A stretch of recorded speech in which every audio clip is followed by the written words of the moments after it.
talk a bit about the guy under center. He's a quarterback with a fullback mentality and a physique, but he also comes with 2 national championships. How does that fit in? You know, I said yesterday, to me, you evaluate quarterbacks by how they move their teams and if they're winners or not, and that's kind of like a pitcher in baseball. And then the other component is to the players on the team believe in that player.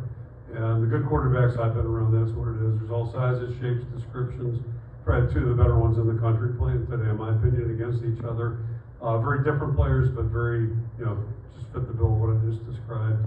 And I can't say enough about Mark. He's just, at times, painful to watch him practice. Every now and then he'll do some things. I'm like, what, really? But when we get around the game field, you know, he's a guy everybody believes in, coaches, players, competes out there tooth and nail. And big part of the reason we won today was obviously his leadership and his